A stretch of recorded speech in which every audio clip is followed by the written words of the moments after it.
guys, welcome back to Magic TV. My name's Craig. It's 9 o'clock, which means it's time for another video. Now, today I have an interview with somebody who's a bit of a legend in the Magic community. This is one of the top street performers in the world. Not only that, but he is a huge entrepreneur, content marketer. He's been on a whole bunch of stuff. He's currently launching Tricks Tip, which is like making a huge difference to street performers literally all over the world. We're going to be talking about that as well. I am, of course, talking about the one and only James Hessler. How are you doing, James? Oh, very well, thanks, Craig. Thanks very much for having me on the show. It's been a while since I've last seen you, since Blackpool. I know I'm looking forward to what you talked about, having me on here. I'm actually getting a chance to speak to you about what we're doing, what I'm doing with Tricks Tip and other things as well. Yeah, so, well, you know, we spoke about Blackpool, and what you're doing is absolutely fantastic. And it was, so many people talked about it at Blackpool, and it's something that I really want to spend a long time talking about, because I think this is something that will benefit performers all over the world.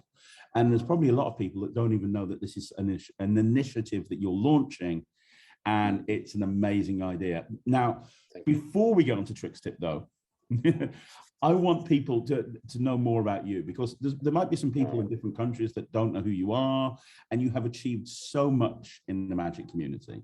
You have achieved so much throughout your career. So I thought we'd just give people a bit of a frame of reference first of all, and just talk about you and who you are and what you do. Would that be okay? Yeah, sure. Okay, well, let's start at the very beginning. It feels like you've been in this community since before I can even remember. But what was your origin story? How did you get into Magic? Just as Julianne just said, let's start at the very beginning. Like Ian Kendall, who you interviewed in interview number 130, where he said he didn't actually start with a Magic kit. I'm pretty much the same. I didn't start with a Magic kit. My parents didn't give me a Magic kit for Christmas or birthdays. But when we moved up to the secondary school from primary, around about 11 years old, my older brother attended a school Magic Circle, which is just basically an extracurricular activity. And he came home and he showed me a card trick. Now, I hate the word trick, but for purposes, we'll just use the word. He showed me a card trick. I thought, how the hell was that done? I said, oh, you have to join the Magic Circle in school to learn. So I dutifully joined, learned how it was done. And then it was just like a lot of people, like the Magic sets for a lot of people, just hooked me. And I just got immersed in it, and my school studies suffered in the back of the maths classroom, playing with them, a card box and all this sort of crap. Then we obviously discovered sleight of hand and so on and so forth. And then he dropped out and did other curricular activities, and I just carried on doing Magic, just because I was a very shy lad. I know it sounds weird standing in front of thousands of people, hundreds of people on a daily basis. But I was extremely shy, and I found that Magic was a way to actually ingratiate and talk to people and get, speak to people, approach people. I had a bowl haircut and I had very bad acne, probably why I got a red face, I'm sure. And so that was my initial foray into Magic. Then when I was about 18, I stopped and started, puberty, and started drinking with friends and women, going out with girls and stuff. Then became a holiday rep, and that's where Magic came back to me, because in the evenings I was working in a small Greek island. It wasn't Club 1830, it wasn't rowdy stuff. It was family-orientated holidays in a small island called Andros.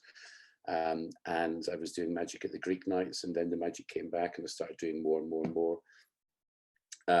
And a variety of different jobs passed through my hands, passed through my life rather, after that. Then I was in London, and I went into Hamleys, and I saw Marvin's Magic.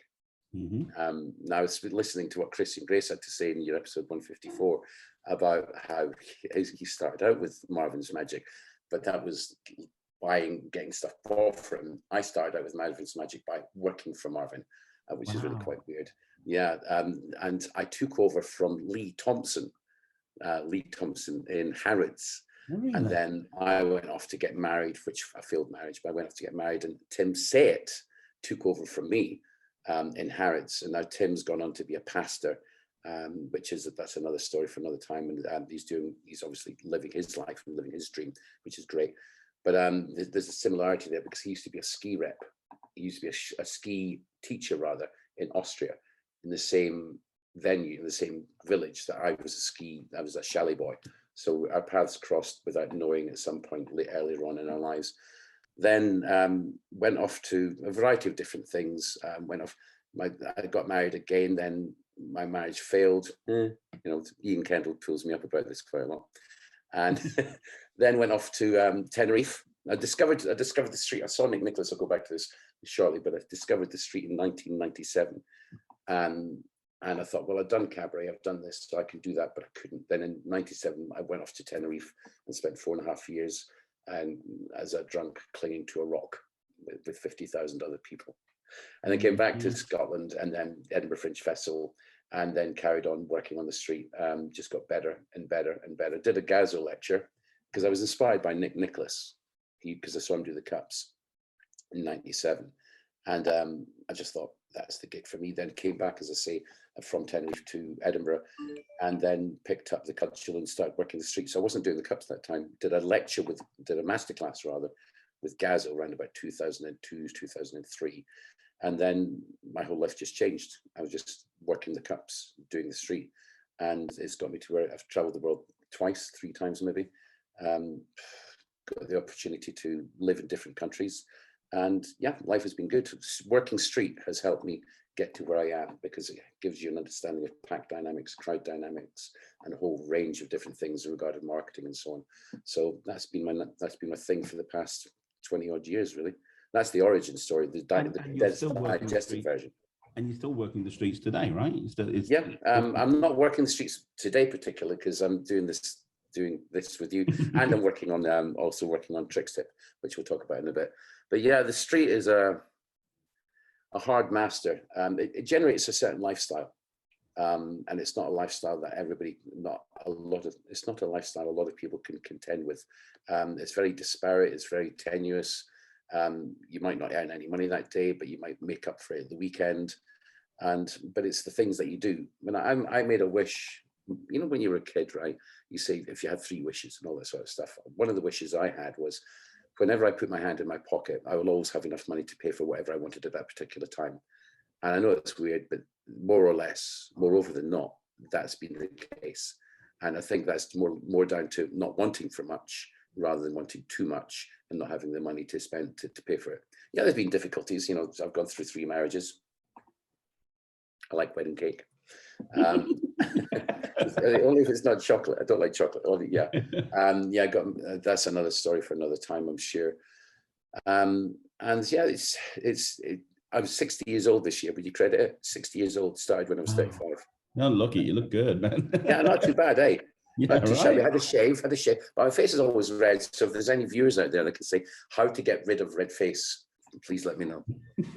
Well, I want to talk, before we talk about Trick Step, I want to talk about the streets, because I've never worked the streets at all. I've got friends, we spoke about Cosmo beforehand. I've got friends that have worked the streets for years.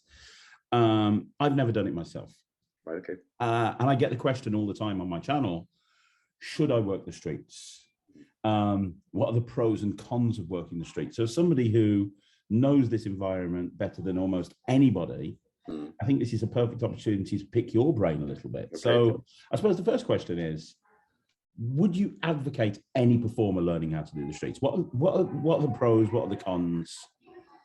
Well, it depends what the context is, I would think. If you're a working, jobbing professional magician and you're doing gigs and doing a variety of different things that you're doing, trade shows, theatre shows, close-up magic, or you've got a residency, you probably wouldn't have time to work the streets. But if you do find time, working the streets can be an addendum. Working the streets can help you with the other stuff that you're doing. In that, you've just got to be good. You could try out new material, and you can learn more about how to gather audiences or attract an audience. Or I don't know if you're working a corporate gig, the audience is already there, but it just gives you, once you've been through that fire of trying to grab an audience and slowing down or speeding up or working your magic, working your show, working your material together, when you actually go into the stage or going to do a corporate gig, if you're starting out, that is, you're more able to relax because you know your material works. It's a great way of learning, or a great way of workshopping new material. And I would advocate that I would say that anybody should take the opportunity to do so. Yes, if you've never worked the streets before, you will fail the first time, second time, third time, however many times, depending on how many times a day you're doing it. But there will come a space where you go, oh, that works, and then you could fit that and use that for your other things that you do, whether it's corporate gigs, functions, parties, close-up, and so on and so forth. So everybody should take the opportunity to get to the street. I think it's a great thing. The pros are many. You get to just get better because you're in front of an audience, and I think that's a plus, obviously. And you, I can't think of the other pluses. Yes, I guess you're not beholden to the phone ringing from a client. You know, I speak to magicians all the time, and they go, "I've got no work. Nobody's calling me. I've got no bookings." Well, you know, as a street entertainer, you make your own work. You know, you want to go and work, pick up your bag, and you go out that day and you work. Yeah. Well, you've hit it on the head there. As a street performer, you choose when you want to work. Obviously, you've got the financial drive. If you've not got your rent, if you've not got your bills, what are you going to do? You want to make sure that you go out and work as much as you can, so you build up a buffer. But yes, I like street. I love working street rather than doing gigs, because gigs, you've got to be there at a certain time. You've got to wear you look a certain way. You got to say certain things. You can't bail an audience. There's a whole lot of things that street gives you. Like, if I don't like a show, if the energy is not coming forward from the audience, or I'm not doing it, or it's not happening, or it's not clicking, I quite politely say, "Ladies and gentlemen, thank you very much for watching," and then bail that show, and then pull back, and then just wait, and then go out again. And your work schedule is entirely up to you. It's not the behest of somebody else at a certain time, doing certain things, saying certain things. So it is really quite good that way. The downside is you've really got to manage yourself accordingly, financially and health-wise, because you're out there all day. You're out there quite a lot. So you've really got to manage your health and manage your money. In the past, I've made a lot of money in one day and went, "Oh, great, I can go and get this and get this and get this, or we have a few beers or whatever," especially when Fringe is here and everybody's here for Fringe. But then you've got to realize that's not managing your money. You've got to, just like any other business, you've got to manage yourself accordingly. And I don't think that's a downside. I just think that's general for anybody that's self-employed, and do your taxes and yada, yada, yada, and so on and so forth. But yeah, I think the pros far outweigh the cons. So I wouldn't have any other way. I've been doing it for 25 years. I'm 60 this year. I don't want to be 61 doing it, but that's another thing altogether. I don't want to be that old bitter. It's one of the things that gets you. You could become bitter. You get to hate people. Imagine, actually, yeah. You know, standing in front of hundreds of people a day or whatever, and then they look at them thinking, "These are good people, but everybody else is horrible." You know. Well, you know, the thing that really I've thought in the past about working the streets. Yeah. And the thing that's always made me nervous just thinking about it is building up that crowd. Yeah. For me, that seems like the most, because when I go and perform, I get booked to stand in front of like an audience, a corporate or something, and I'm like, I have my audience. They're there. Yeah. They're there to see me. When I'm doing close-up, I have a room full of people. They're there, and I've been booked to perform for them. When you're working the streets, nobody's there to see a show. They're normally like I know that when I'm going out and about with my family, I'm on a mission for something. I'm going to get Ryland new clothes. I'm going to get Theatre a new dress. I'm in that place on a mission, and going and seeing a show is absolutely not part of my agenda. Yeah. And the thought of having to stop these people from their busy lives and get them to invest time in seeing something they didn't even know they wanted to see. Yeah. That's the thing that makes me most nervous about it. I feel nervous about it, even though I don't do it. Just the thought of actually trying to do it would make me nervous. Yeah. Like, is that a problem? It's okay. I tend to overtalk people sometimes. It's a feeling that I've got. I'm trying to learn not to. Yeah, it is. It is. It's when you first do it. There's a couple of sides to that, or two sides to it rather. When you first get out there to work the streets, when I did it, when in 2001, 2002, because I thought this was what I was going to do. When I first did it, I thought, I can't do this. I was down in London. I was traveling around trying to make something of myself. I said, I can't do this. I can't do this. Stood in the street, stood at Magic Corner in London, and thought I was the only one there. It was a bit windy. I thought, I can't do this. People are going to laugh. But then the back of the head going, well, you've got to pay rent. You've got bills. You've got this. So I went out tentatively. Didn't do much. Then the more failing, the failures got less, and the successes got more.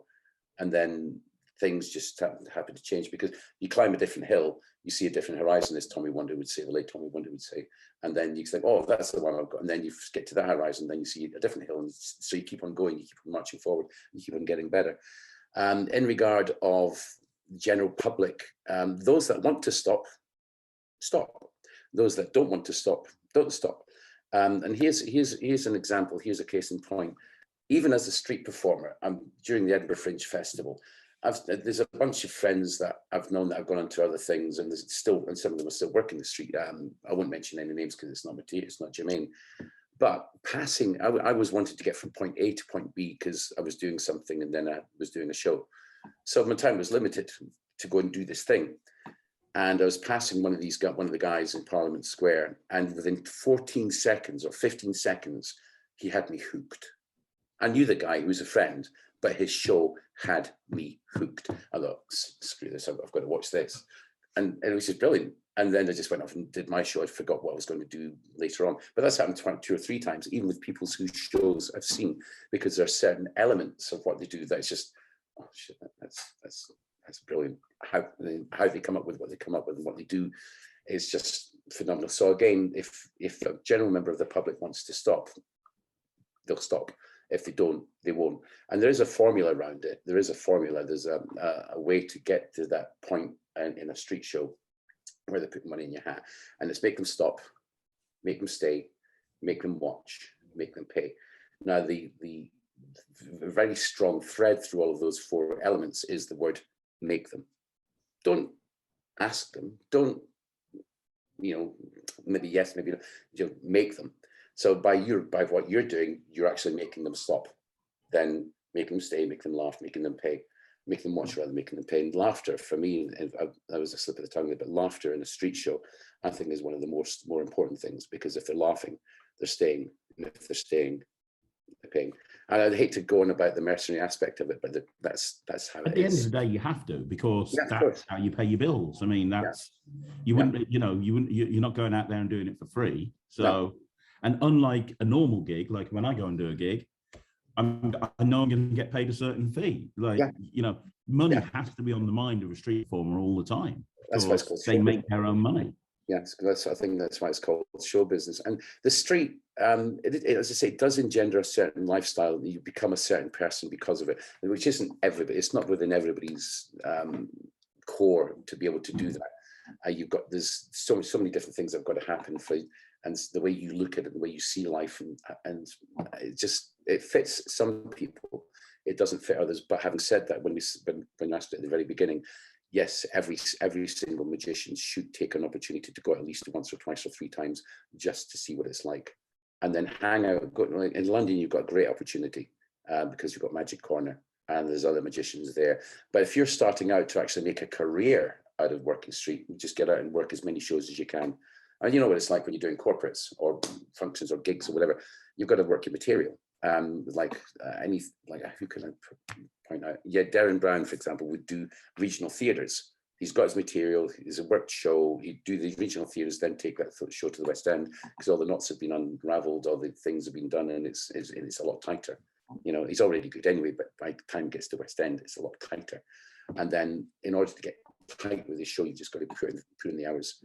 100 shows, whatever, and don't hang out with other street performers, because then, that's your camaraderie. But for doing shows when you're starting out, if you're hanging out with other street performers, you'll get 1 show every 2 hours or 3 hours. Find somewhere else yourself, bang out 20 shows a day, 20 shows, small ones, boom, boom, boom, boom, boom, boom, and then it's a quicker road to get better.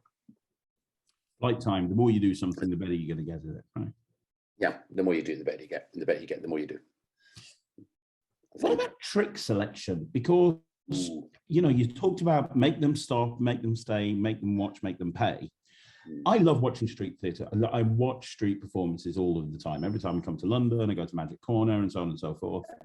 And a lot of the time, I suppose I've got two questions on this. Why do so many street performers use cups and balls to finish? Because there's a million other ways you can finish, but it feels to me like almost 99% of acts that I see, it's going to be cups and balls with the watermelon finale under a hat. I mean, it's just going to be. And secondly, I always watch the acts, and even though there's other stuff going on and it's different and there's something going on, it all feels like it's a build up to the finale. It all feels like, I don't want to say the word, this is going to come across, I think, not the way I intended it, but it almost like, so when and as I say, I've got no experience as a street performer. When I go and perform, my goal is heavy hitting, magic. When I see a lot of street performers, there's a lot of really strong magic, but there's almost a bit of almost faffing around, like, whoa, wait, because, it's all kind of pushing towards this big finale, and the magic I see that leads up to that is kind of like almost irrelevant, because it's kind of, this is what you're going to see at the end, and this is amazing. And that's from experience as a spectator, not as an actual performer. Am I right? And if I am, how important is trick collection, and why does everyone do the cups and balls? As well, there's a lot to unpack there. Right. Oh, wow. I think the selection of your material is also is very important, because it's either what fits you or something that you like to perform. Now, to answer your first question, I can answer that in one word. Why are there so many street performers doing the cups and balls? Gazzo. And that's not being disrespectful of the man. I just in a bit deeper on that. I've always thought attending his masterclass and being taught by him, and buying the stuff, the pouch, I had a set of cups from Gary Animal before, which I won on a website he launched years ago. Anyway, being taught by him and spending that 2 days in the masterclass and hanging out, that was the best ever, 300, 400 quid or whatever that I'd spent on magic ever. That was the best piece of money that I ever spent. Yeah, I bought other props and stuff, but of all the things that I've bought in my whole entire magical career, that's the best thing I've ever bought. Why? Because it put me on a path to get to, this path that I'm on, which is great, which is now leading to other places. But why people also use the cups is because I think it's modular. There's several bits in it. You can either, if you're thinking on your feet and you're trying to build a bigger audience, you slow things down, you can actually put other bits in, you can change things around. So it being modular, it helps you. You've got to be on the ball. Unlike when you're doing a corporate gig, you're there, the audience is there, bing, bang, bosh, you do your material, you do your show, and bang, you get in, you walk away. But when on the street, it's sometimes a movable feast. You've got to try and slow down if the audience isn't big enough, or if you're trying to squeeze this energy, which we'll come on to. So it helps in the doing of that. If you've got a one trick, sorry, I hate the word trick, but if you've got a one trick pony, like for example, I don't know, a straitjacket, that's a different element altogether. But that's just one thing. You get in a straitjacket, you get out. But with the cups and balls, as you can appreciate, it's modular. Boom, boom, boom, boom. And that's why I think the cups and balls, maybe people watching might think otherwise and leave a comment. But as to the second question, geez. Yes, it is a matter of, this is what I'm going to do next, but first you're going to watch this. Yeah, that's the bare-faced version of it. But ultimately, but really it's quite a gentle glide up to that. I always liken it to something I've heard, and it's this. Somebody said to me, that unicyclist could get up on that unicycle and juggle those 3 clubs in 5 minutes. Yes, he could, but nobody would bloody care. There wouldn't be anybody there to watch. So that's why you have this thing. And I also look at it as like a pumpkin seed. As you're pressing, imagine if you've got a pumpkin seed in your finger, right? Between your finger and thumb, you're pressing, you press, and all of a sudden, you're giving energy to something, and then that energy explodes, and the explosion of that energy is the melon reaching the melon on the table. So that's why people do that particular. That's why I do that particular routine. But my set is flip stick to try and grab an audience, general conversation, coins through the table with various bits and bobs on it. card trick just to lock them in, like a card in hat, card in mouth, and then the ubiquitous balloon swallow. Everybody does that, but you can get 5 minutes out of that, which is pretty cool. And then it goes into the cups. But I'm the only one that does this. I'm the only one that does the cups and balls. I'm pretty proud of this. Nobody else does the cups and balls, the opening sequence like I do. Yes, we all use Di Brennan's routine, similar, which is put out by Gaza with all the blah, blah, blah.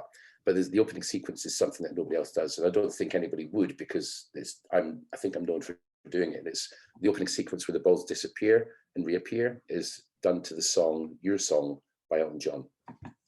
Wow. Yeah, I can sing a bit of it for you if you want. But no, and it just fits perfectly. There was in Adelaide at the Adelaide Fringe Festival, in one of the biggest pitches in South Australia. We don't no longer there, unfortunately. And I've just been watching the Moulin Rouge with Ewan McGregor, Nicole Kidman, and a host of others. Not watching it with them, watching them on the screen. And it just came to me. Just, you know how it is, things just come to you. And I just looked at what I was doing with the cups and then thought of the song, and it just fit. It just meshed perfectly because I just swallowed a balloon. So the line is, if it's a little bit funny, this feeling inside, well, it would be, I've just swallowed 3 feet of cold hard rubber. I'm not one of those who can easily hide, make the ball disappear. I know it's not much, the best I can do. That was number 2. And this is my gift. And the words just really follow through with the actions. And it's really quite a moment. And you get that energy coming up and then all of a sudden you produce the melon. There's one last thing on that, because I don't want to bore everybody with it. I know Charlie Caper very well with working with him in South Bank in London many years ago. And then I was traveling over from Australia, whatever, and saw him on Sweden's Got Talent, the very first magician to win one of these competitions. And his opening act, the Fleur de Lis, just beautiful. His finale, when he did I think his finale was with the cups. And he produced the melon, yeah. But he's got a running gag. His running gag is he makes the bow tie appear somewhere, then you realize it's disappeared. It doesn't disappear and then you find it reappeared, you find it appeared somewhere, then it's got it. So he makes, so if you look at the melon being the final, the finale, right? There's the melon. Then he turns the melon around and there's a bow tie on it. And he takes the bow tie off and he's not got his bow tie on it anymore. Now, why that is genius is because the melon drop, which is the melon drop, is in theatrical terms, I think it's called a false tab. It's not the finish. And he's taken something which is that powerful to go even a bit higher by turning around and producing the bow tie. It just sends an audience from there up through the roof. And that's what you want. So I tend to wax lyrical about it because it's quite a thing. But that's really cool. This is no longer an interview. This is a masterclass into working. This is cool. So do you want one other question on trick selection? Yeah. I find it very interesting. You've got a specific act there.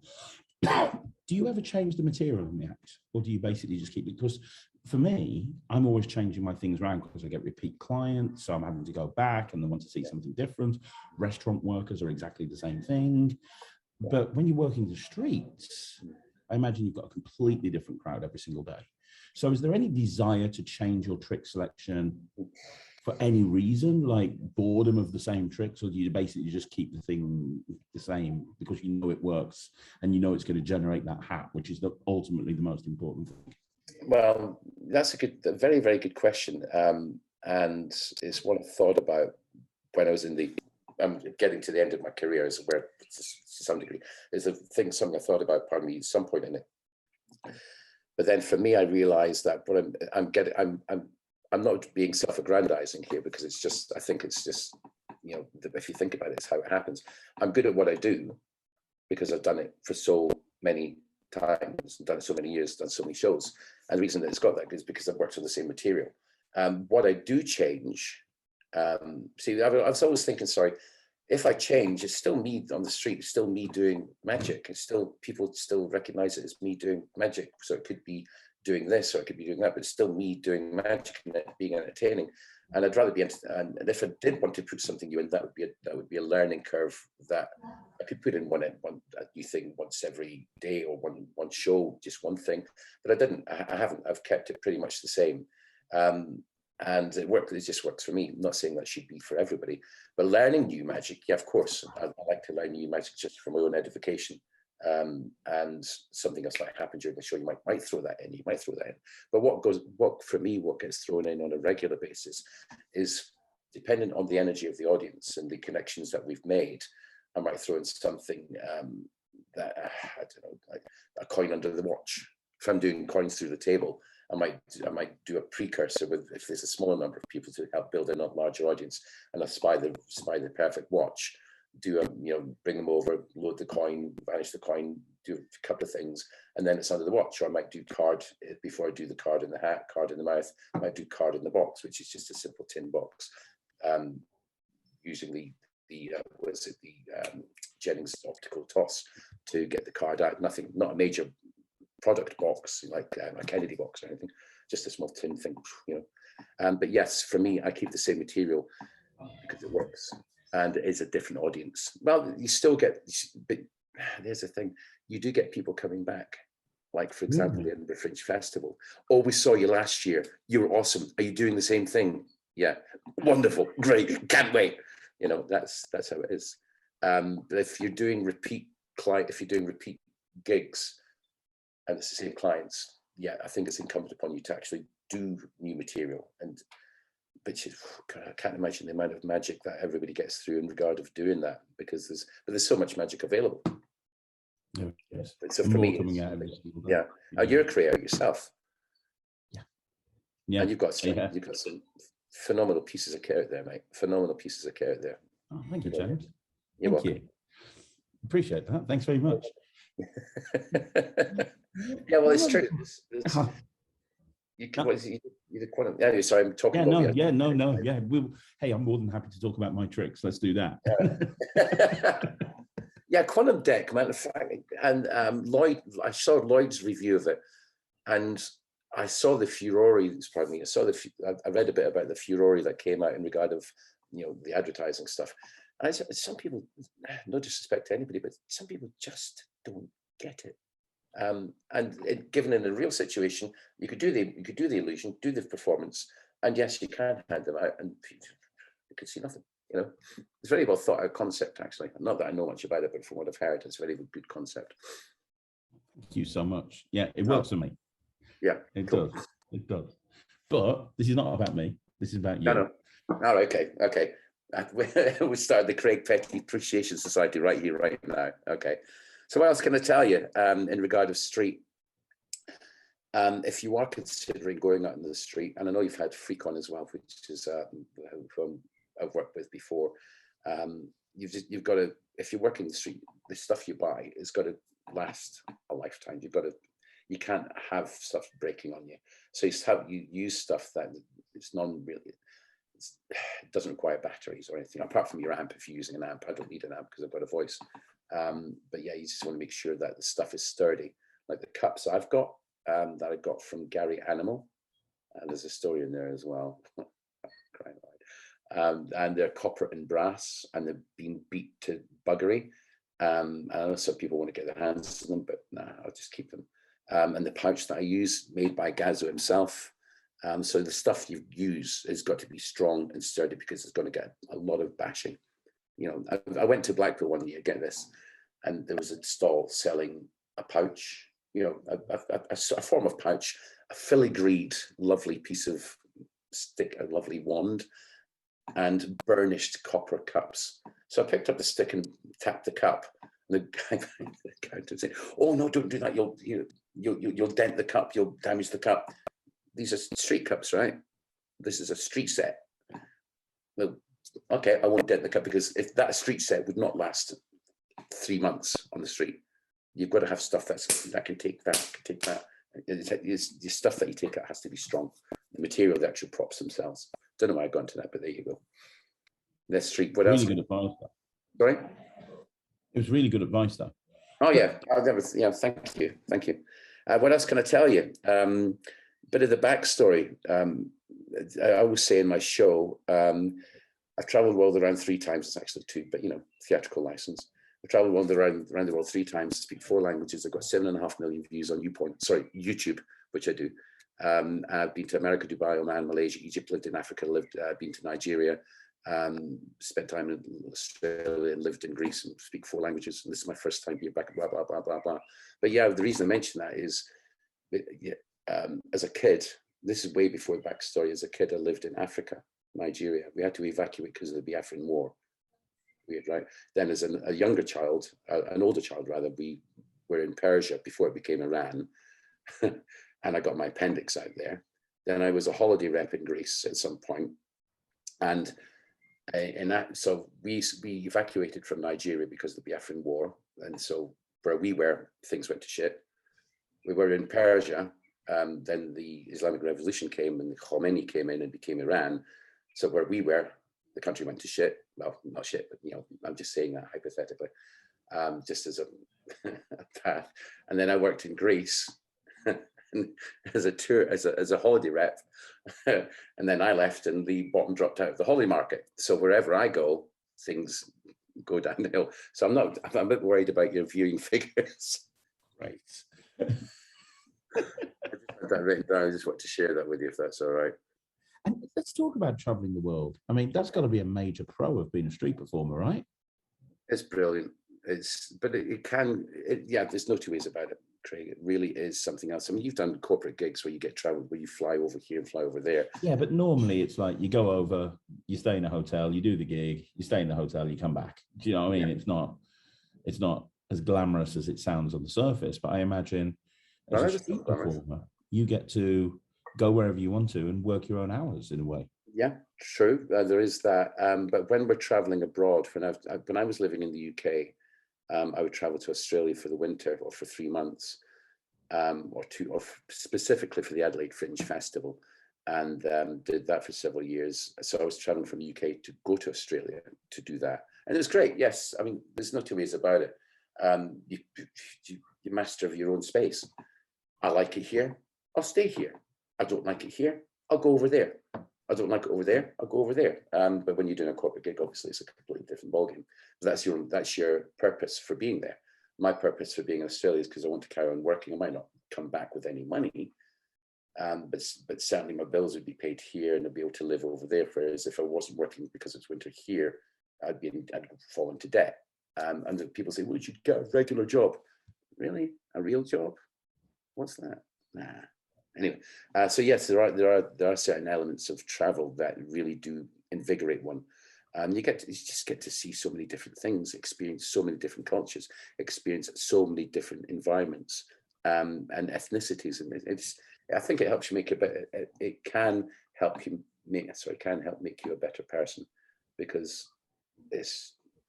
you're seeing the world, and you might not be getting paid to go there, but you certainly work when you get there. And I kept on going from the UK to Australia for several years. Then I fell in love and married a beautiful woman. Didn't work out, unfortunately. Well, or fortunately, because I'm somewhere else in my life now, which I'm extremely happy, content, and life is really, really good. But then, so I was living in Australia, and then coming back to Edinburgh to work the Edinburgh Fringe. So instead of going from Edinburgh, from the UK to Australia, I was going from Australia back to the UK. So it's quite a turnaround. But yeah, you can see it. It's a great thing. It's a great thing to be able to do. But ultimately, the more you do it, the easier it gets, and the easier it gets. It doesn't become mundane, but it's just like getting on a bus. But when you get there, it's like, you get to see, especially for festivals. I don't go and travel around the world just to go on the street corners for festivals and so on and so forth. So I'm not that gregarious, but you do get to see and bump into a lot of people that you've known for years that aren't here. And then, like when the Edinburgh Fringe happens this year, it'll be like 100 people signed up for it already. So you get to see them, and you get to see your friends. You get to have a great time, and a great time is had by all. If you know That's amazing. That's awesome. That's awesome. Here's a question: what do you do if you start a show, you're halfway through the show or a quarter of the way through the show, whatever, and you've only built 2 or 3 people up? Do you just basically cut it off and go, well, thanks very much, bye, and save your energy? Or do you continue hoping that more people will join? again, there's different elements. That's a very good question. Should to bail or not to bail the show? If you're halfway through and you've only got 3 or 4 people watching you, that would be the time to go as politely as you can, without a shred of bitterness. And sometimes that turns into anger. It'd be a nice thing to go, I'm just doing this for kicks and giggles, ladies and gentlemen. Thank you very much for watching. Have yourself a great day. Look after yourselves, and we'll start again in half an hour, whatever. But thank you, bye. And then you pack up your stuff and you go off. And if you've had a really shitty day, or you've just got a bit of anger because of something else, that might turn out completely differently. Like you could say, if you, I've heard it said, I've heard another performer try to get this energy up. And so he, instead of him being way up in his energy, he's brought it right down and he said, well, you're not giving me anything. So, I mean, I could have more fun putting my dick in a lawnmower. And then he just packs his stuff and buggers off. I know.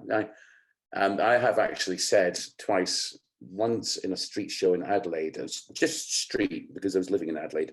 There was somebody who was really giving me shit, really giving me jip. Yet it was the sort of person you'd walk across the street to avoid. And I just swore at him. We didn't have much of an edge. There were no young children there, but I swore him in uncertain terms. That wasn't an edifying moment. And then there was another time, and other people can attest to this. It was a busking gig in Genting Highlands in Malaysia. Sounds glamorous, right? But it was on stage, not the greatest environment.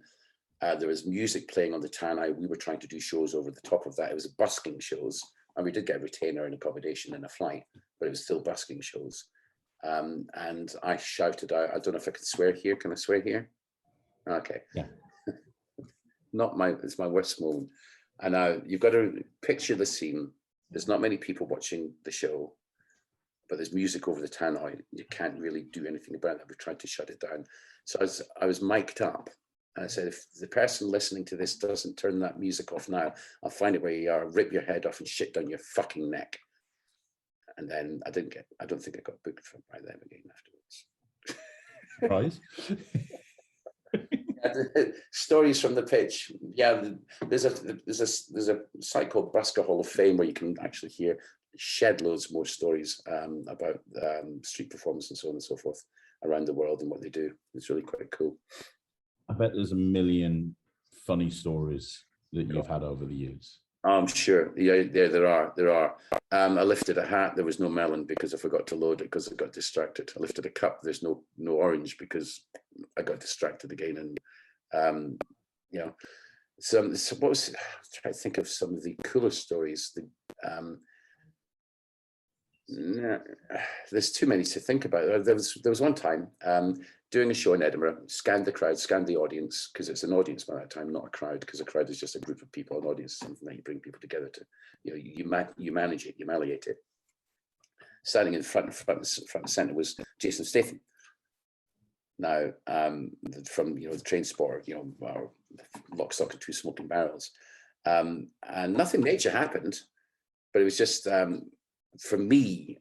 I'm not one to go up and I just like the fact that he's watching my show. I think he had a kid. I think it was him. But if it wasn't, it was a bloody good double. But I just scanned the audience and went. He scanned it right. He went. That was it. He didn't want to be recognised. Obviously, I didn't want to pull him out or pull him up for being here or whatever. It's just small instances like that. But I'm sure that if I was to rack my brain, if we had more time, I'd think about many, many, many more. But one story that does come back to mind, and it's not a street story. I know it's not a street story, but it comes back to when I was living in Africa. 2 stories actually. And we were going to school, and in the Land Rover. You don't get this in Newton Grange. You don't get this in London. You don't get this anywhere in the UK. Bloody elephant crossing the road. And then carried on. The other good story is when we went to Persia. I contracted, as I say, appendicitis. And then the scar opened up and it was infected. And then my mother said to me, "What do you want?" Because I've been such a good boy. I said, like a rally chopper. Never got one because I had to order it. I was impatient, got a guitar. My brother picked up the guitar and started learning it. But then when I got back to school, the teacher said, "Hands up, anybody's been away on holiday." Right, okay. So Johnny, where'd you go? Jimmy, where'd you go? Blah, blah. James, where'd you go? Persia, miss. It's now called Iran. I got my appendix out. So it is related to street, because he said, would you like to come up to the front of this class and tell us all about it? Yes, miss. So that was my first public speech, probably in primary 7. That's awesome. Yeah, cheers, mate. Yeah, I don't think I've mentioned that to many people. But street stories, there's a myriad of them, but my brain's gone at the moment, to be honest, Craig. I can't think of any. Oh, no, that's absolutely fine. You know what? I've noticed, one last question before we move on. Okay. I've noticed a lot of street performers end up going and working in the trade show environments. Yeah. Is that because the skill set is crossed over? Because I see a lot of close-up guys that try to do trade shows and they just fail miserably at it because they're just treating it like a walk-around gig. And the ones that I think that do it the best are the ones that build up a crowd on the booth. Yeah. If somebody's watching this and maybe they're not that interested in being a street performer, but they want to be a trade show performer. Yeah, this is where street could help, though, because as you'll know, doing trade shows is about getting the leads for the people that are employing you, and it's about getting a large crowd. So yeah, there are some rather transferable skills. Obviously, you've got to be at a certain place at a certain time, doing a certain thing for a certain bunch of people, rather than the street, just do whatever. Yeah, the transferable skills are quite strong. You've got to build a crowd. You've got to build an audience. You've got to build a crowd, and from that, you build an audience, different kind of audience, because what you're looking from them for is their business card to go in the bucket, or to follow the lead process to pass them off to the salespeople. And you've got to integrate. This is not as easy as it looks, I'm sure, or easy as it sounds. You've got to integrate the routing around the strap line or the company's message. But yeah, as if you're a performer anyway, I would think that you're quite creative enough to be able to do that. So yes, there's transferable skills, definitely. Have I done trade shows? Did one, didn't work out, not my mitre, didn't do it. That was early on in my career anyway, so I wasn't that good, or I wasn't as good as hopefully where I am now. Would I do one now? Nah, not for me. Again, it's the being at a certain place, wearing a certain suit, doing a certain thing for a certain people at a certain amount of time. Nah.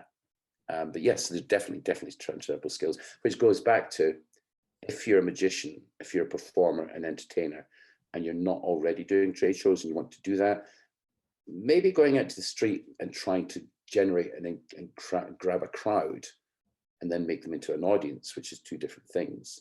That might be of help to you when you actually go on to do trade shows, because you always got to, if you're starting out, you've got to level up all the time. And that would be a great way to do it. So that would be, if there's one thing I could share, if you want to do trade shows and you're not doing it already, and you're young enough and you've got a whole life ahead of you, go to the street, do something on the street, learn from the street, and then segue that into getting onto doing trade shows. That's a good call, actually. Yeah, very much so. Transferable skills. Let's talk about COVID. Let's talk about the pandemic, because well, a lot of magicians, like myself, switched to virtual shows over the pandemic, and I got really busy doing virtual shows. You can't do virtual street shows. So how did the busking community cope over COVID? Was it a difficult time for you guys? Well, personally, I was lucky enough to actually qualify for universal credit, and I'm lucky enough to be living in a house where the rent isn't as much as it could be. And I'm lucky enough to be staying with who I am. So we worked together. You know, times were tough. When I wasn't out there doing shows or anything, I didn't get into the virtual shows thing. I didn't do that. But some performers I know did actually do Zoom shows. And for example, there was the World Buskers online, blah, blah. I can't remember the name of it. It was a couple of years back. And that did pretty well. So it was a virtual tour around the world, which it was quite a lot of tech involved, but people got on board with it and actually managed it accordingly. But at a general level, I think we just struggled. Because a lot of us don't pay into a pension. Well, I certainly don't. And so therefore, or have the required insurances and stuff, because it's very much hand to mouth for a lot of people. And they struggle. Yeah, they just struggle. I can't put it any other way. And thankfully that's passed to a large degree. And they're still out there actually doing shows. A lot of people, just didn't work. And they just, for me, what I did was I created something. I created a product, Ambition Omnibus. I was pretty good with green screening, and I created this membership, created this product which people can buy, which is called Ambition Omnibus. I'm not advocating that you do, because it's there and I'm going to be using it for a different purpose. But I spent about 6 months putting this together, all the videos, creating my own website on WordPress, getting a shopping cart and putting them all together so it's there and it's available to buy. So that's what I did for 6 months. Have I made many sales? Nah, but it's still there. That's good. Yeah. All right. But that brings us on to your new product, which we spoke about at the very, very beginning. Yeah. Which is NETRIX, right? NETRIX, sorry. And this is to do with getting paid after a show. Is that right? Because I said to somebody before I heard about this, I said to somebody straight before I was really going to struggle, because we're moving into like a cashless society now where people aren't carrying money around with them. So, you know, the whole point of a street show is to have a hat at the end, and people legitimately haven't got money in their pockets. So it becomes difficult. Yeah. And you've got a product that solves this. And that's what I said at the very beginning. This is something that people all over the world should really be paying attention to. Can you tell us about this? Yeah, of course. Thanks for mentioning it, Craig. I'll try and keep this as didactic as possible because they can go off in so many different threads. First of all, the inception for TrixTip came from seeing somebody else do this for buskers called busk.co. And they're still there. And I'm actually I'm on the board of directors now for that, which is great. I did have my own product, which I didn't follow through with, but that's for various reasons I won't go into. But then I started looking at magicians rather than just buskers. And how can I put this? Yeah, we're entering a cashless society, and COVID has put the kibosh on. People think it's the kibosh on physical currency. People were thinking rather that cash could be a carrier for COVID. So people had to have a way to actually monetize it, to put the hat out. And there's a variety of different ways. So I've looked at a lot of them. There's card readers, which they work. This is now when you're actually getting out to do shows, not because of the pandemic. There's card readers, there's Venmo, there's Venmo, that's in America mostly. There's a variety of different places. There's Patreon, there's Buy Me a Coffee or coffee.com or whatever. And now there's TrixTip. So what's the difference? And there's PayPal. You could just create your own PayPal link and have your own PayPal QR code. It's not difficult to do. So what makes TrixTip better or different or better to use? Well, TrixTip, before I go there with TrixTip, why would I want to do this with so many people in the field? Well, they're all approaching different niches, all approaching different spaces. So I thought magicians aren't using this to a larger degree. Then I start to think, well, where would they use it? If you're doing a paid gig, that's a no. If you're doing a residency, possibly on your business card. But if you're doing a close-up gig or a function, you're getting paid anyway, so you're not going to ask for tips. But we're in the social media age now. And if you put a video up with a QR code, that's there forevermore. And if you actually bottle it, if it's a long form video, we're not talking about TikTok here, or short form videos. If you do a bottling speech, which is where you talk about money, and make it brief enough for people, and position it in the correct place in your video, and then if you know YouTube, as you do anyway, and you have that come up. Sorry, that's talking magic. That's about it there. And you have the QR code come up, obviously with a link at the bottom, a hardcore link, hard copy link. With so many people watching it, if you've got a good viewership, and you appeal to the person in the right way, as we do when we're on the street, there's a good chance that somebody will go, yeah, I'll give you a tip, mate. Boom, and you get tipped. So, and so with YouTube are doing it already, but YouTube, in order to be on their tipping platform, for want of a better expression, you have to fulfill the partnership requirements. And I think that's 1,000 watch hours or 1,000 people or 2,000 watch hours. I'm not sure. And in order to tip that person, I think you've still got to have a YouTube or Google account. So that's quite a thing. That's quite a barrier. And also, so I've heard, YouTube take 30% of the tip. So it's a great idea that they've got, and I think it's still in beta. But there's 30%, you have to be a member, and they have to be a member. So, and Patreon, you have to. There are so many different caveats that you have to fulfill, elements that you have to fulfill in order to tip something. So where TrixTip makes a difference is anybody can tip you. You don't need to be a member of or have an account or anything. Anybody can tip you. So, okay, so that's just like somebody else. Yes, but with TrixTip, if the spectator pays the transaction fee, the person who they're watching gets the full tip. Because there are transaction fees. For example, we do take 10%, but we try and fill that 10% back up by the spectator paying a transaction fee. And if they do, and 60% of the time they have been doing, you get the full amount. But also, and this is a cool thing, because I'm only doing this for my products, so the things I've created at the moment, because I've not got the software, I've not got the platform changed enough to do what I want to do later on, like version 2 or version 3. The spectator is then provided with couple of links to a couple of products or to an ebook, which they get for free anyway for paying a transaction fee. And so there's various other things that they can upsells or onsells. Now, the beautiful thing about TrixTip is you might not have a product, but you've just been tipped. But when the spectator gets to the center of the thank you page and they see these offers, they might choose to buy one of those. And if you've got that on your thank you page, you get a commission from somebody else's product. It's affiliate sales. So I'm seeing the tip as being the lead generator for this person to be able to look at this.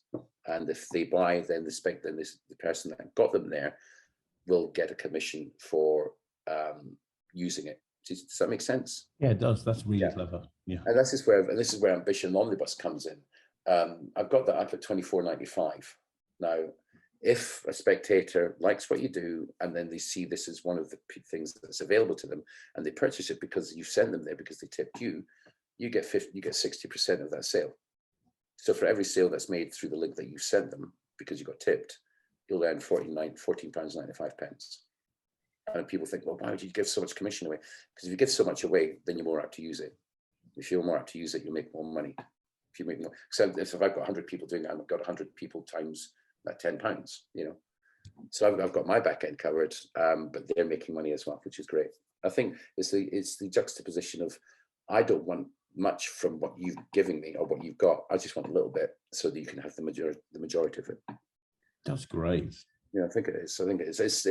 It's there now. We are launching. We did a rollout. You obviously saw the posters and the banners and everything in Blackpool. You guys were everywhere at Blackpool. Like, yeah. I couldn't go into a room in the Winter Gardens without seeing like every single table covered in bar mats, posters, yeah, all sorts of stuff. Even in the bloody hotels. I found one in the toilet. Yeah, I found one in the toilet. They were just like everywhere. I know. That's the thing. I spoke to the Ruskin and asked them if I could put up a banner and put up beer mats, and they said, yeah. Now I'm thinking, there were so many dealers in the Blackpool convention. Why isn't anybody else doing that? Because that's where all the magicians are. Why isn't anybody else advertising or promoting their stuff? I don't know. Oh yes, one other thing. Sorry to interrupt you, Craig. One other thing about TrixTip is it's free. It's free to use. And yes, we do take 10% off the tip, but if the spectator pays the fee, transaction fee, that person, that entity, the magician, gets the full amount. So I'm a spectator at a show. Excuse me, I'm a spectator at a street show. How would I use the platform? What would happen? Right. If what you would do is you would print off a banner, you generate your QR code, which is just a graphic. What's the word?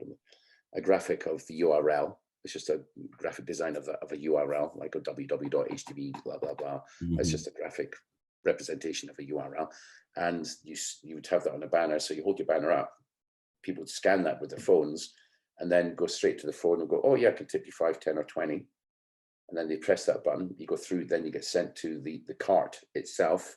And it's quite a simple matter. Some people have actually got autofill on their phones anyway. And you can actually pay by PayPal, Google Pay, Apple Pay, or card. And then several things happen with the way we've set it up at the moment. If they tip a £5 note, if they tip a 5, The spectator then gets sent to the thank you page, and they also get to access a particular piece of magic that they can do themselves. If they tip 10, they get 2 pieces of magic. They get tip 20, they get 3 pieces of magic, and they also get the ebook as well anyway. And what happens from the performer's side is you get an email saying, hey, you've been tipped, and you've got your own dashboard that you can look in on trixtip.com in your own account to see how much is coming in, where and when's it coming in, because we pay out every week. Because you can, as you can imagine, even with the technology we have, sometimes going from one bank account to another bank account still takes us a couple of working days, especially if it's international. So we pay out every Wednesday. But if you get tipped on a Tuesday, you still get paid out on Wednesday, because we've got a buffer, because that money that you be tipped will come in later on, because that's not your concern. The magician's concern, or the users or the account holders' concern, is we just want to provide the best service that we possibly can, given the parameters that we're working under. So that's how you get paid, and how the spectator gets access to these things as well. I did have a banner, but I didn't bring it into here with me. If you go to trixtip.com/, well, we'll leave that because I want to put a link in for something else as well. Trixtip.com, just have a look at it. Okay. Okay. And you said that 60% of people are paying the transaction fee. Does that come up as a question when they pay? So let's say they select £20. Does it then come up something like there's a transaction fee that will be charged? Do you want to pay this yourself, or how does that work? Well, that works. It's theory. It's called. People would call it, in marketing terms, they would call it a bump offer, but it does do what it says it does, and it's you can either choose to pay it or not. It's when you get through to the page to tip the performer, put your details in, your whatever bank, PayPal, Google Pay, Apple Pay, or card. There's a little box there that says, do you want to pay the transaction fee to make sure the performer gets all of the tip? And you could choose yes, or you could choose no. And if you choose no, you don't pay that transaction fee. You get the option to pay it or not. But, and this is something that was levied at me, they said, James, why would somebody watching Joe Blogs want to get an ebook from you? That's a good call. Well, the way that we've couched it, the way we've presented it is, hey, pay the transaction fee, and that's the people that are making this possible, we'll give you this. So it separates us from the performer, but they get access to something that they might find valuable as well. Right. And the transaction fee does get paid, and we get a little bit as well, which helps us keep the lights on at Central HQ. I suppose sending that ebook over is an incentive for people to tip more, because if they're seeing when they scan that banner, you get one thing for £5, you get 2 things for £10, you get 3 things for £20. They might be thinking, well, okay, I'll pay 20. I'm going to get all 3. Which if you're interested in magic, but then again, there's no pre-cut. There's nothing to say what those 3 things are. So these are elements that we're working on, and we're working on other elements too. But that's the way it goes. Yeah, it is upselling through the buttons. So our idea is, if we can help the magician or the performer, the artist, make more money doing what they do, that gives them more time to enjoy what they want to enjoy. And this is just this standard practice, I think. If we take a little bit because of what we do to help keep the lights on, but then try and upsell. Yes, you tip 5, you get 1, you tip 10, you get 2, you tip 3, you tip 20, you get 3 particular masterclasses. And you may not be interested in magic yourself, the person who's tipping you, but they might have a niece or a nephew or a cousin or relative or a friend who might, and they can pass that on to them, and they get unlimited access to. It's not like a week's access or 2 weeks access to this particular thing. The tutorial and the masterclass they look at is there forevermore, during the launch period. Anyway, after that we might actually change that, but I'm not sure. But yeah, they get access to all of this, and the ebook is extant anyway, for the fact that you're using the service. We'll give you an ebook anyway. So it's there for everybody, not just for those who pay. And is it available? Will it work when it's launched? Will it work all over the world? Of course, you've been talking about pounds. Yes, at the moment we're doing in pounds. Then we will have an international launch. Surely it will work anywhere. It's the internet. But if you're paying in American dollars, you'll be paying you'll be tipping £5 or £10 or £20, or maybe we'll change the amounts, but at the moment that's what it is, 5, 10 and 20, because that's what it is on the street. And I'm sure people watching a video might not think, I'm not paying them 20 quid. They might not. They might tip you 5. But here's, oh God, I forgot to mention this. Yeah, it does work anywhere in the world, but it is still at the moment just in pounds. Our software is the platform we're actually working on it just now. My developers working on it to try and change certain things about and actually make things better. Because you don't go into this thinking that's it. It's boom. It's done. It's like it's just like anything, like even building a show, right? That's that. Or I can see I want to do that, so you go up there, then you want to do that, and you want to do that. So things change. But here's the beauty. You can put it on your phone. You can put your QR code on your phone.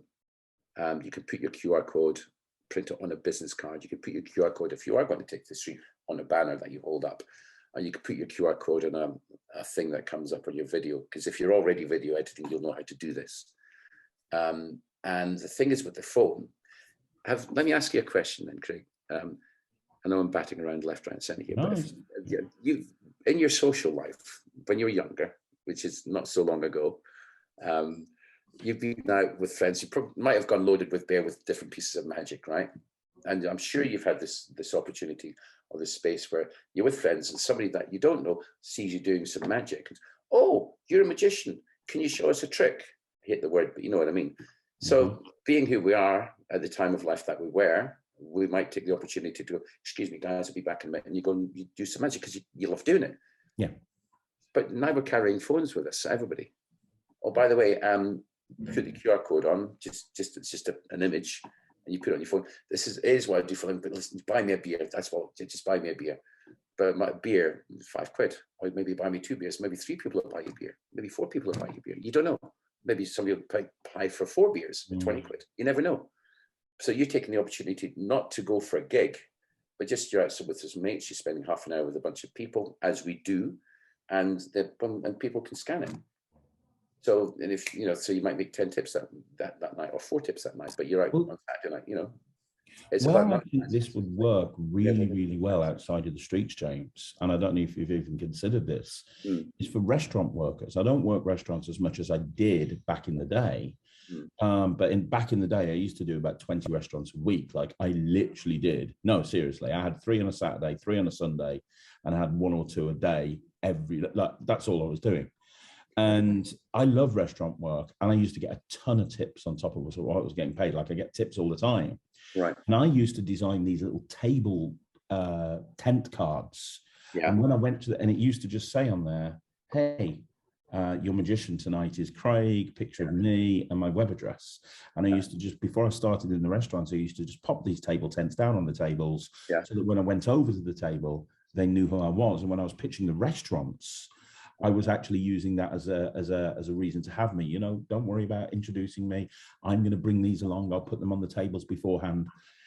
And I used to get tons of tips. So if I was working restaurants today, I would have these table tents, which is just basically a piece of card I would just have these designed, and I'd just put the QR code on there, and it'd say, do you want to buy Craig a beer or something? Scan here, and a big arrow pointing towards the QR code. I'd just do my thing, walk up to the table. I'd say, hey guys, if you like that, just scan that QR code. You can buy me a drink later on after I've finished. Yeah. And I think that they would. I'm pretty sure. I know that you've designed this for street performers, but I think people who are working restaurants, this could massively upsell the amount of money that they're making. And gee, this is something, Craig, you've 100%, 100, yeah, for sure. And obviously, just use the right words, use the right marketing speak or whatever it is, because you're selling something. But the beauty of doing a QR code and getting tipped online, I think, outweighs 100% anything that a card reader could do. Because I see people on the street doing card readers, and I think, well, you're losing money. You're losing connection. There's something being lost by the fact that you're using that. Because if you're doing a QR code, you might have product that you want to sell at the back end, okay, just for the general public. But where do we learn to start? Where do we start learning magic because of something else that we've seen? So if somebody scans a code and tips you, and on the back end, they go, oh shit, he's teaching magic. Bloody hell, fire. I'll buy that as well. And if you got a card reader, that wouldn't happen. If you got a QR code and onto a website, onto a tip button, it just makes it easier to follow through. And I don't understand why a lot of buskers don't, some buskers don't use it because that's not a field I'm working in now, because I'm leaving that to busk.co. But just card readers, no, get a QR code, do this, sign up for one of them, or the pattern, whatever you want to do. That's the better way forward, because then there's something else that the spectator can see that you're involved in. And I think that's a better way. That would be a great idea. And I should put, or maybe I will put that in, a bit of training about that in the actual dashboard of the user. I think for restaurant workers, I think this is as valuable for restaurant workers as it is for street performers, because they're in a very similar situation. Very much. No, restaurant performers do get paid, but a massive part of the income comes from tips. Yeah, I mean, I did a couple of times at TGI's in London when I used to live in Brixton, and I would always say, don't give me any. I know I didn't take tips because I was working on the street. if you got a tip, give it to the staff because they get paid for being here. I get paid to have fun. Are we having fun? Yeah. So that was just a line that I thought I'd use, but I never took tips. But now I would. Show me the money. I'm not that rational, but yeah. So I think we rolled it out in Blackpool, and when I had this vision that Blackpool would be such a massive uptake, there was a few uptakes, but people were there to look at the shiny new things. I get that. I did that myself. And now we're launching, but I think I regard Blackpool now as a rollout. People getting to know the brand, getting to see the brand. That's why we put it absolutely everywhere, apart from the toilets, apart from that Veer. So we're launching probably the time that this comes out, and we've got some people helping me with that as well, which is cool. So when is the launch date? We've not got this. I was going to do it before the end of this month, but my developer is working on certain areas that I just need to get sorted out and resolved to make it the best we can make it at this particular point in time. Version 2, or version 3, when that comes out later on down the road, it will show different currencies, and also one of the major things is, how can I put it the best way? There's a platform called Gumroad. You've heard of it, right? I think that Christian's got his membership site, which is brilliant, by the way. I'm on it, so it's just brilliant. I heard you mention it before as well when you interviewed him. It's a phenomenon. His work is he's amazing. Christian's amazing. Just fucking blows your mind. So I want something similar where you, the performer, can create something, upload it, and then have it as a product to sell. The person that gets tipped might not have a product, but they can sell that on your behalf. And then because they do that, they get a commission, you get the bulk, and we actually make a little bit of because we're hosting it and providing it. So so even if you've not got a product, somebody else's product can be put in front of somebody else's face, but it's not my product. So at the moment, it's just all my product that's there, because that's the way that I'm working. You're seeing that horizon. Want to go up there, want to go up there, want to go up there. That's what we're doing at the moment. So in certainly by the end of this year, or in a few months' time, we'll do another launch or another push out to say that we've got this available, so that you can actually put your content there and actually benefit from having it sold by other people as well as yourself when you get tipped.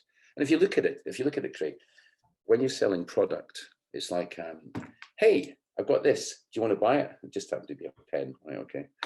And then you've got to try and work out how to sell that to somebody. But if you've done something that's amazing, blown somebody's mind, and they're actually laughing and having a great time and clapping, you know what it's like. And I've seen your videos.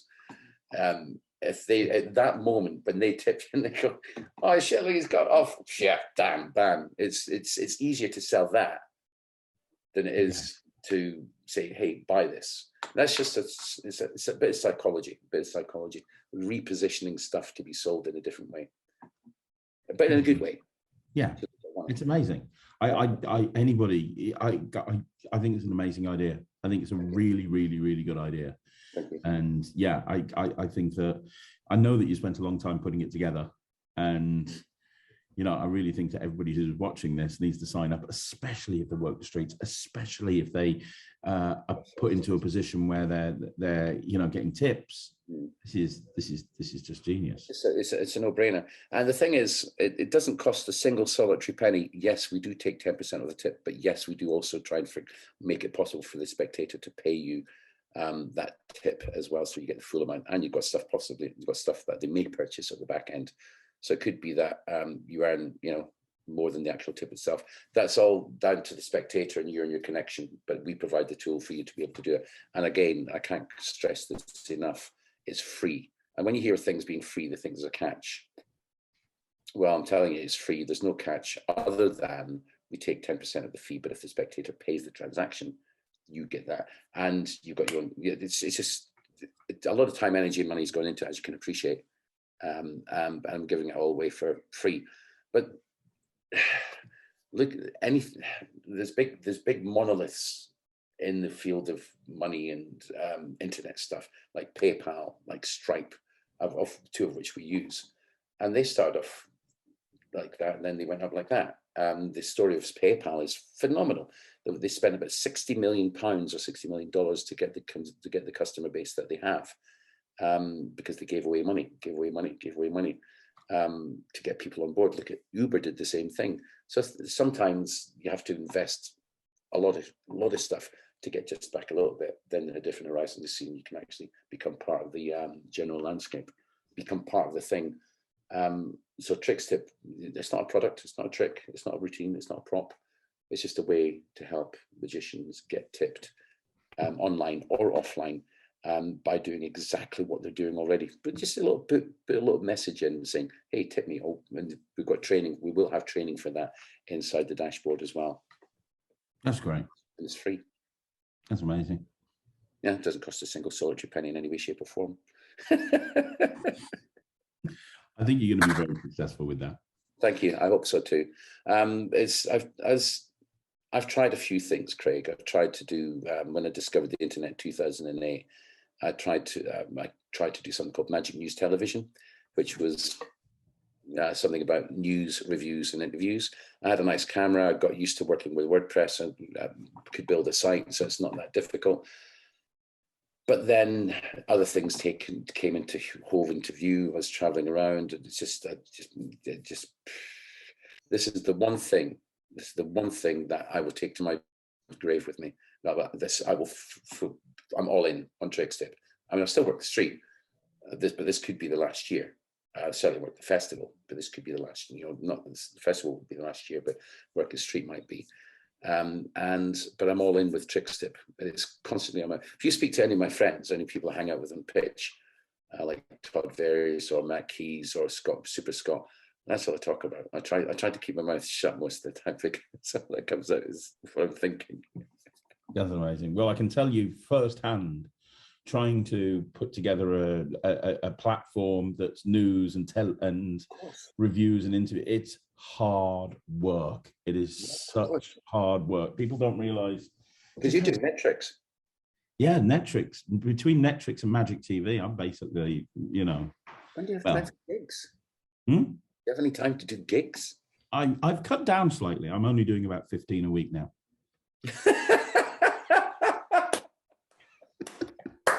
Holy shit. Excuse my French. Bloody hellfire. I bet your wife is like, where the hell's Craig? Where the hell's Craig? Where's what a blooming neck. What a structure you've made. Me and Sarah have a relationship where absence really does make the heart grow fonder. We can be away for a week from each other and we're absolutely fine with it. So. Yeah. This is the same with myself. I'm not at liberty to talk much about it at the moment for various reasons, but I'm in a position where I finally met somebody that is independent, is as independent in of herself as I am in of myself. And we, it's a lovely thing that we did. Oh, fucking hell, man. It's a lovely thing. Several years ago, sorry, I just thought, gets another thought. Several years ago, I was in Australia, and I just took it upon myself to do a selfie video, and WhatsApped it to her. And that was 3 years ago, 3.5 years ago. In the morning. So when I was in Australia, I'd do that every morning. I was in Australia for 9 weeks, but that 9 weeks is stretched to 3 years. Every single morning. Wow. Every single morning, because we're not spending time, we're not living together. Every single morning, I'm doing a little selfie video for her and just sending it to her. Not edited, just raw. Sing a little song at the beginning just to lift the spirits, and then talk about the day to come. Ask her, that's our mode of communication. And then she sends something back, and then I reply to that, and we catch up as much as we can. But it's nice to be with somebody that is independent and actually can carry themselves for themselves. and then thoroughly enjoy you when you're with them. So you've got a great space there with what's your wife's name again? Sarah. So you've got a great space there with Sarah. So you've got Ryland as well. Have you got any other kids? I have a daughter called Thea who Okay. is more of a dancer than a magician, although, you know, like most magicians have the wife test, Ryland has the sister test. So when he's working on new stuff, she's brutal. She's seen enough magic to know how a lot of stuff works. So he'll try something on her and she'll go, no, I saw it in your hand. Saw it there. So you do that. And then he gets annoyed, throws the props on the floor, walks off, brings himself back together, goes and tries again, you know. So and he's a young child, he's a young man. He's not a kid anymore. I would think at 9 years old, he's a young man. So he's putting the childhood tantrums behind. I'm not sure because I don't have any kids. But yeah, he's on such a path, and you're quite right to be totally proud of him. Does he still do kids stuff? Does he still go and play with his friends and do yeah, Lego and playing Switch, and he does all that. But he spends most of his time doing magic and football. Those are his two things. Wow, you should be very proud of him. There's a lot of people that are looking at him going, holy shit, to have such presence on stage as he has. Yeah, he's still 9 years old. Yeah, he's not got the stage presence of David Copperfield. But the thing is, he's a 9-year-old young man, and he's starting out, and this is him starting out, and in the next few years, goodness knows where. If it's still something that he wants to do, because I'm sure you'll back him supporting whatever he wants to do. Gobsmacked.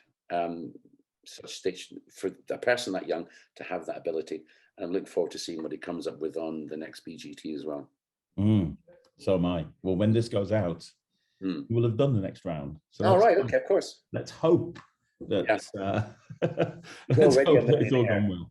Craig, he's already a millionaire because he's doing what he loves to do. Exactly. That's what my dad said to me. If you do what you love to do, you're never going to work a day in your life. Yeah, exactly, mate. Exactly. That's what my dad said. That's a good call. My dad said to me, he's gone. He died, I think, 1999 or 2000. And he said, when I was working in Tenerife, mum and dad came over to visit, and he saw me on stage doing whatever it was. And he said, "Oh, you're very good. You're very good. But what you have to do is have something behind you. So not a job, but maybe a product, sell something, create something that you can, because you can work on that when you're not doing shows." And I thought, yeah, but this was the time of the Brian May catalogs. The internet wasn't around at that time. And we had catalogs. I think, or department stores. I think, what could I create? What could I build? What could I make?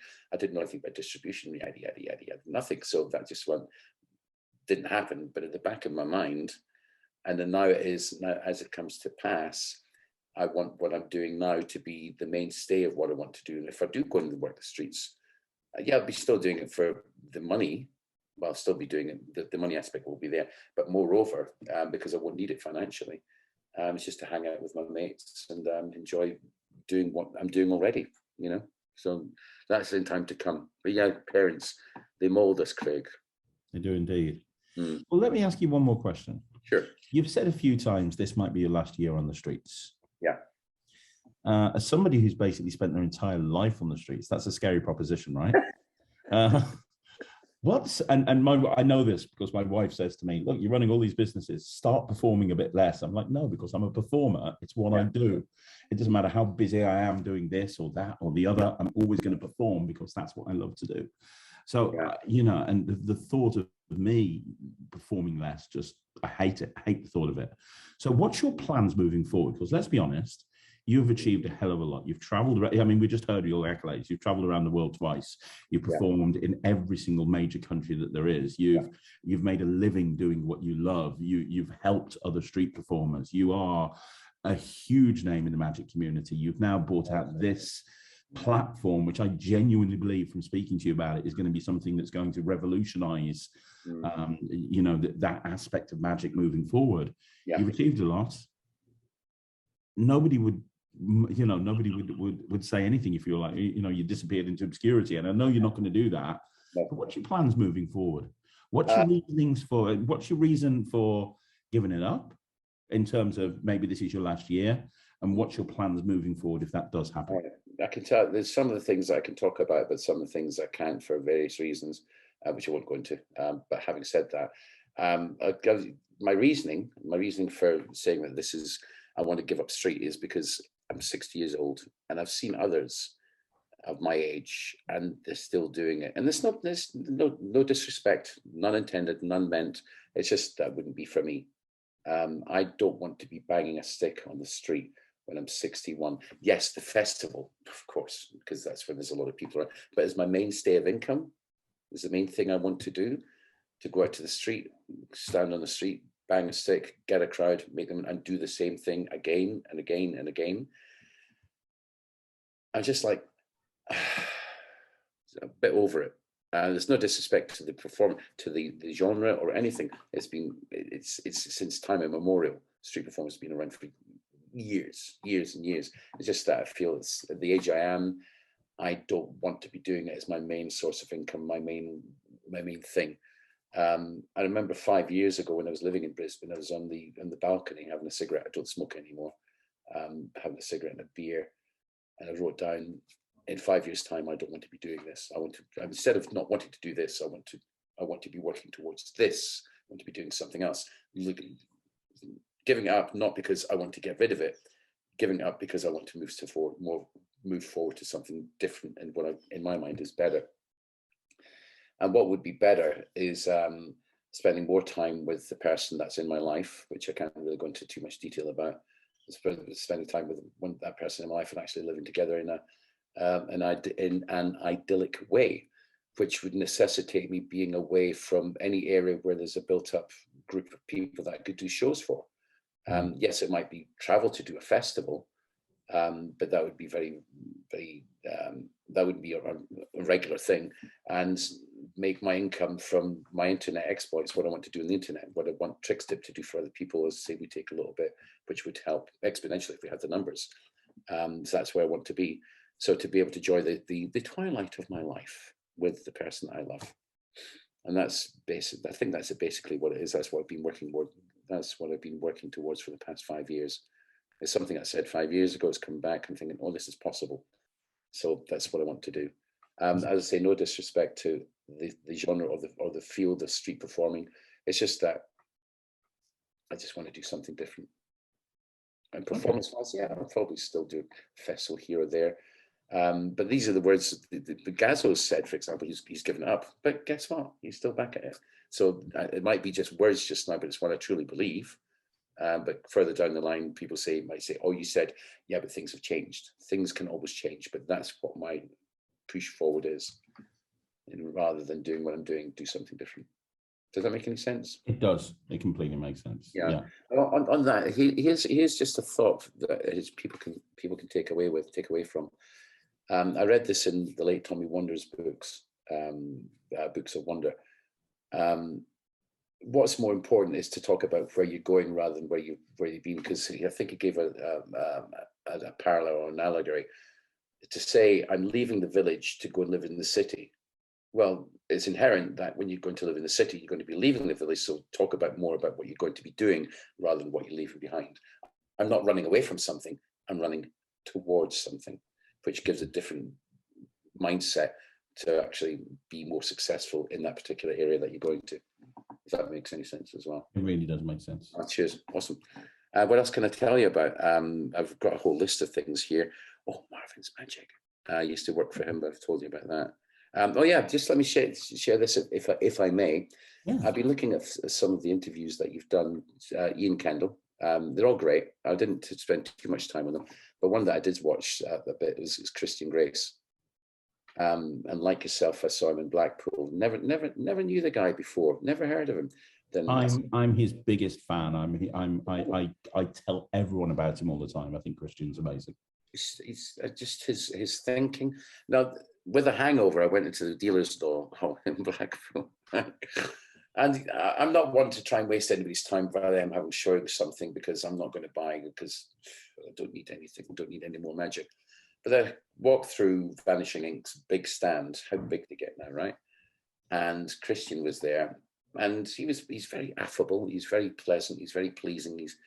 So I'll show you that I'm not interested, but Christian, I'm not going to buy anything here because I knew his name because I'd seen him earlier. No, just let me show you that. And he showed me Switch 1. And when you're watching it, you know his hence the name, you're going to see a switch, right? Could I see it? No. I burned his hands. I bought it. I did buy it with the wallet, but it's impossible. You can't see the switch. It's totally impossible. So if you're out there and you've not got Switch 1, get Switch 1. It's a great trick. Oh, Switch 1 is amazing. And how I use the wallet, like he suggests having it as like an index. Yeah. I always struggled with that. Yeah. How I use it is I actually, when I've had them name the card, I actually bring it out as a wallet. Yeah. And I open it up to take a bill out to put on the table. Yes. And then I steal it and I put the wallet away. Oh yes, because I think he mentioned that in some of his tutorials as well. I'm not sure. I can't remember. But, that's a great idea. That's a brilliant idea. Instead of trying to surreptitiously take some, it's so clean. It's just so clean. I mean, I've done the card in box, cards chosen, signed, lost, top palm, Pegasus fold, or more over than not a Pegasus fold, and then open up the tin, do the Jennings optical toss, and that's the card. I mean, it works, but it's a bit not clunky or a bit heavy-handed. It's just just feels. But then you look at Christian Grace's Switch 1. He takes the card up, opens the card, and it's your card. And it's like, what the fuck? I know. Yeah, well worth it. He's very irritating. He's irritatingly good. Whenever I start to develop a massive ego, which I do on a regular basis, I just go and watch some of Christian's material, and I realize I'm actually quite average. Oh, right, okay. Because I remember seeing you on the Wizard project review, and I remember you saying why you left, because it was the schlep to get there and back was really quite long, and you had many other things going on in your life, and it's taken on a life of its own. You've got your own stuff going on as well. Yeah. I had a lot of fun on the Wizard product review, but it's like everything. It's like you with the streets. All good things come to an end, and the only way to deal with it is to rip the Band-Aid off. I had people saying to me, "Oh, you should come back once a month and go back every couple of months." And it's like, no. When you've made a decision to do something, you need to do it. You can't say you're not going to do this and still dip your toe in. It's either all or nothing for me. So fair enough. And you're busy. I know this is, you don't want this about this and be about you, but you're extremely busy. I've never seen anybody as busy. I mean, I'm sure David Copperfield is just as busy, but I've never seen anybody that I know that I can actually connect with as busy as you. You're crazy. Yeah. Not crazy good, but it's I can help, man. Yeah. It's I've got very good time management, which I have to, because I'm constantly.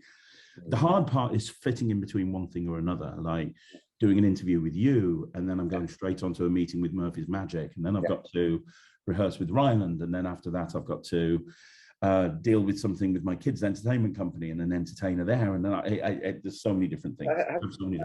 You write down lists, Craig, and this might be of a help. Do you write down, what time did you get up this morning, for example, if you don't mind me asking?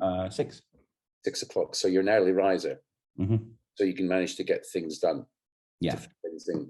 So I'm a lazy slob at the moment. I used to go out walking, and I lost 25 kilograms because of walking. Well, Pablo Escobar's family weren't too happy about it, but never mind.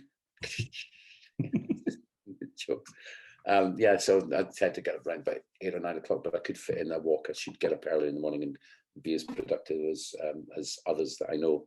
Here's another joke from the street, if you don't mind. I like this. I'll create this one. Oh, yeah. Ladies and gentlemen, I don't use any rude words because we've got minors here. Pause. But then again, if it wasn't for the late Margaret Thatcher, we'd have more minors. That's a very subtle intellect. It's a very subtle joke. People of a certain age get it. Kids, who the hell's Margaret Thatcher and what's a minor? Mm-hmm. So I didn't want to use any material there. It just came to me. The brain just goes like this. I love that. I do. I love that. Time management is something that you're obviously very, very good at, because you're doing so many different things. But it's coming to, you've got to get prepared for your meeting. I want to ask you one more question before we end up. Fair enough. Which is, you've mentioned a few times, and I meant to ask you earlier, and we went on to a different subject. You've mentioned a couple of times about an app that you developed in COVID. An app? Something that you developed in COVID? Oh, yes, sorry, yes. That wasn't an app. It was a product. Well, let's talk about that, because I don't know anything about this. Damn, I forgot. It's something that's way back in the day. Basically, it's a tutorial course where people can it's a bunch of videos, PDFs, and it's not a membership site. It's a product that you can access on the internet, online, and you've got your own account, and you can access all the videos that teach you this and teach you that and teach you how to do certain sleight of hand maneuvers. Right. And all leading towards the ambitious card.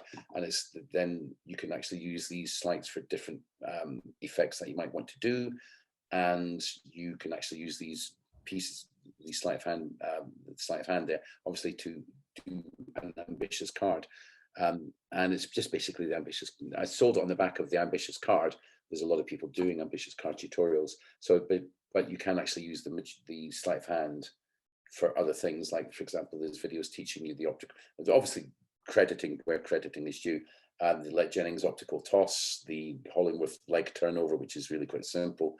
I've even got the second card from the top one-handed, second card from the top one-handed top palm in it, which is, I think, apparently Marlowe created this way before even I thought of it, but it's not something I've ever used in public practice, in public. The one-handed bottom palm, the Jennings one-handed bottom. So it's basically videos teaching these things, and then there's ways of putting it together to create an ambitious card. It's called Ambition Omnibus, and people can get it at ambitionsomnibus.com. I think. Wow, that sounds like a great resource. That's all right. How much is it? There's $24.95. But there's many people. I don't push it, but there's many people with like Craig, your thing, Netflix. That would be way better. Christian Grace's his Magic Monthly, really, really good. Steve Faulkner, I would rather go with those than buy mine. Not that mine is bad, but I just don't like, saying buy. But if somebody likes the ambitious card, that sounds like a great resource. Yeah, I think it would be. Yeah, be interesting to see if anybody takes it up, and also hear what any comments would be about it. That'd be cool. Yeah, that wasn't an app, it was a particular product. Green screening. It's a lot of fun putting together a video, sitting at the video screen. I mean, like, you know what it's like when you're editing. You're in this tunnel and you're just editing, and things come to you. I mean, you've got some great intros and outros for your stuff. Where did you get that? Where did you get the intros and outros that you use? My marketing team made them, because I've got an office of people. So that's one of the reasons that I can be so busy. I've got a head office with 12 members of staff. Wow. So you've got payroll to meet as well. Yeah. So I've got 12 members of staff. 3 in marketing, 3.5 in marketing. Right. 3 in sales, 2 in ops, and the rest in admin. Bloody hell, fire. So you're not just doing all that you're doing. You're actually managing a team, or you've probably got management in there as well. But you've got a payroll to meet. Or whatever degree. My official title is sales and marketing director of the various different companies. I made Sarah managing director because she was an ex-head teacher, and she's the most organized person I've ever met, and she's incredible with money and finances. And if I was put in charge of all this different stuff, would have gone bankrupt years ago, but I'd have a warehouse of really cool shit. So you just want to perform, you just want to get out there, make things happen. All the other stuff, I can't do the admin. Yeah, it's quite a challenge. Yeah, well, I know what I'm good at, and I know what I'm bad at, and I like to stick to what I'm good at, because if I try to do the stuff that I'm bad at, I'll just make it worse. Yeah, and you've figured out where your forte lies, or lays rather, and you just put all into that and let everybody else look after everything else. Obviously, you've got to manage certain things. Have got to be managed at certain times. But yeah, you're doing great, man. You're doing really, really. I mean, I'm sure as proud as you are of Ryland, he's as proud of you as you are of him. Well, Ryan's my everything. He's Yeah, fair enough. My goal is to help him hit his goals, whatever they may be. Yeah. Well, you're getting there, mate. You're getting there. Well, now you've got a meeting at 11. Yeah, I've got to jump off in a bit, but man, this has been an incredible interview. Like, it has been awesome. So if people want to connect with you on social media, I'm going to put some links down below right now. So first of all, if people want to check out the Ambitious Card product, which is everything about the Ambitious Card, that was the Ambitious Omnibus. Ambitionomnibus.com. Ambitionomnibus.com. And if people want to check out the new tip tricks, where would they go for that? I'm going to give you a special link for that, but it's just go to trixtip.com just now. Trixtip.com, you'll find. If you go to trixtip.com/try, I've actually set up a page, set up a process whereby you can actually experience it yourself. You don't have, and you go through the shopping cart, you go through everything else, and you get access to XYZ. It doesn't cost you a single penny, but you will have to put, copy and paste a credit card number or PayPal thing that the platform asks you to do, but you're not having to pay anything. No card details are passed. It's what's just called, so you can see what the process is for yeah, a spectator. and so the cart is in sandbox mode, so that's a common term. And so it's trixtip.com/try. And then they can actually see from themselves. And then from there, they can choose whether or not they want to sign up. And a lot of people have. So that's amazing. Yeah, that's and on social media, jameshessler.com.